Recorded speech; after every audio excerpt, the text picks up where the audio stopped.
ഇയാളോ? ഇയാളെന്താ ഇവിടെ? ഇയാളെ എനിക്കറിയില്ല, നിനക്കറിയാടാ? അത് ഇയാളെ എവിടെയോ കണ്ടിട്ടുണ്ട്. സാർ ഇൻസ്പെക്ഷൻ വരുമ്പോ ആവശ്യമില്ലാത്തവർ ഇവിടെ നിൽക്കാൻ പാടില്ല എന്ന് അറിഞ്ഞൂടെ?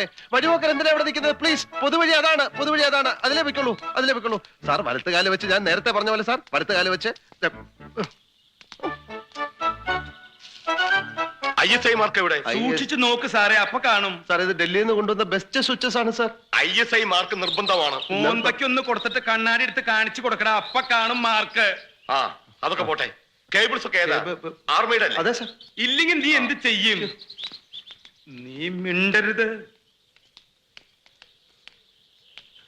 ലൈറ്റിനും മെഷീനും ഒക്കെ ഒരേ കണക്ഷനാണ്. അത് ഞാൻ ഇതിന്റെ അത് പാടില്ലെന്ന് അറിഞ്ഞുകൂടെ?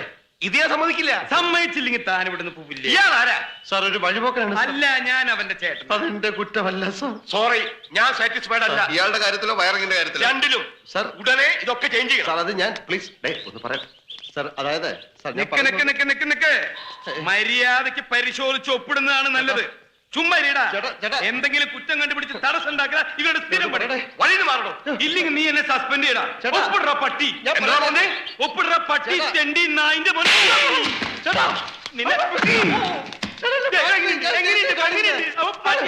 കേശവൻകുട്ടി, വണ്ടി എടുക്കടാ. വേഗം എടുക്കടാ വണ്ടി. വേഗം എടുക്ക. സാറേ, നിന്നെ വേറൊരു കാര്യം പറയാനാ. പന്നി. നീ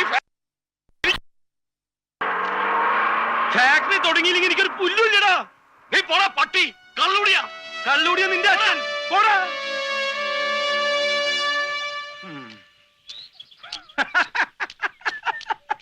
ഒറ്റയടിക്ക് അവന്റെ വായേന്ന് മുലപ്പാല് വരുന്നത് നീ കണ്ട? ഞാൻ അയാളുടെ വായിലോട്ട് നോക്കിയില്ല. പിന്നെ നീ എവിടെ നോക്കിയിരിക്കായിരുന്നു? ഡാസ് ചെയ്തു. നീ കണ്ട? ഡാസ് ചെയ്തു. കൊല്ലണോ? കൊല്ലണോ എന്നെ? എന്നിട്ട് എന്റെ ശവം ചുട്ടുകരിച്ച് താൻ കഴിക്കുന്ന ചാരായത്തിൽ കലക്കി കുടിക്കണോ? നീ എന്നെടാ എന്ന് വിളിച്ചു അല്ലേടാ? കാണിച്ച തെണ്ടിത്തരത്തിന് തന്നെ അതല്ല വിളിക്കേണ്ടത്. എന്റെ നെഞ്ചത്ത് കയറി ചവിട്ടിയിട്ടല്ല കണ്ടവനോടുള്ള പക തീർക്കേണ്ടത്. എന്റെ ചോറി മണ്ണ് വാരിയിടാൻ ഞാൻ തന്നോട് എന്ത് തെറ്റാ ചെയ്തത്? ഒരടി കൊടുത്ത അവൻ ഒപ്പിടുന്നു കരുതി ഓടൂന്ന് വിചാരിച്ചില്ലേ? ഇനിയിപ്പോ നമുക്ക് ഈ ബിസ്ക്കറ്റ് കമ്പനി നിർത്തി വല്ല മീൻ കച്ചവടത്തിനും പോകാൻ മുതലാളി.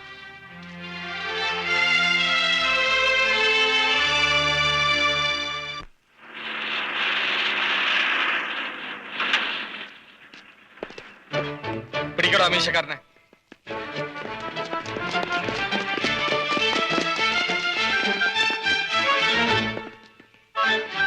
എന്താ അളിയ കാര്യം?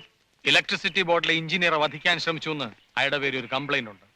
വധിക്കാനൊന്നും ശ്രമിച്ചില്ല. തല്ലിയില്ലേ? തല്ലി. അപ്പോൾ അയാൾ ഓടി രക്ഷപ്പെടാൻ ശ്രമിച്ചില്ലായിരുന്നെങ്കിൽ കൊല്ലിയില്ലായിരുന്നോ? അതിനെയാണ് വധശ്രമം എന്ന് പറയുന്നത്. എന്ത് അളിയ ഇത്? കാക്കീട്ടാ പിന്നെ അളിയനും ഇല്ല അച്ഛനും ഇല്ല. അയാളെവിടെ?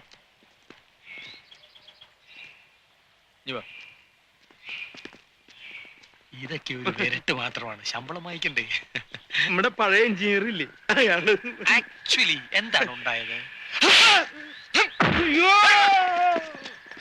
എടാ സുഗത, നീ അവനെ പോലീസുകാരെ കൊണ്ട് തല്ലിച്ചോ?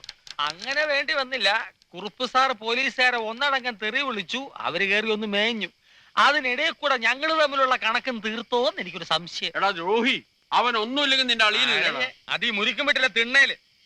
കേസ് ഇവിടെ നിൽക്കുന്ന ലക്ഷണമില്ല. കൊലപാതക ശ്രമമാണ്. ആ എഞ്ചിനീയറെ വിളിച്ചു വരുത്തി വാടക കൊണ്ടേ കൊണ്ട് കൊല്ലിക്കാൻ ശ്രമിച്ചതിന് നിന്റെ പേരിലുണ്ട് കേസ്. ഞാൻ ഇനിയൊന്നും പറഞ്ഞിട്ട് കാര്യമില്ല. നിന്നെ ഞാൻ വിടാം. പക്ഷെ മിനിമം 6 വർഷം അവൻ അകത്ത് കിടക്കും. അത് കണ്ടിട്ട് വേണം എനിക്കിവിടെ സ്വസ്ഥമായിട്ട് ജീവിക്കാൻ. സുഗത, വീട്ടിലെ വൈരാഗ്യം പുറത്ത് കാണിക്കരുത്. അത് പറഞ്ഞു തീർക്കാവുന്നതല്ലേ ഉള്ളൂ. സത്യവിരുദ്ധമായി ഞാൻ ഒന്നും ഇതുവരെ ചെയ്ത് ശീലിച്ചിട്ടില്ല അമ്മവ. താൻ ആരാ? ഹരിചന്ദ്രൻ അല്ല, ദേവേന്ദ്രന്റെ അച്ഛൻ മുത്തുപടർ. താൻ വലിയ വർത്തമാനൊന്നും പറയണ്ട. ഈ രാജ്യത്ത് എന്തെങ്കിലും പ്രശ്നം ഉണ്ടായത് ഞങ്ങൾ തീർത്തോളാം. വിദേശ ശക്തി ഇടപെടേണ്ട കാര്യമില്ല. എടി രേണു, നീ എന്ത് പൂരം കാണാനാ നിൽക്കുന്നത്? മനുഷ്യനെ വിശക്കുന്ന വല്ല നക്കം വിളമ്പി എടി. അളിയന്റെ പോടാ. എടി കുറച്ച് വെള്ളം തിളപ്പിക്കേ. കൈക്കൊക്കെ വല്ലാത്ത കഴപ്പം ചൂട് പിടിക്കണം.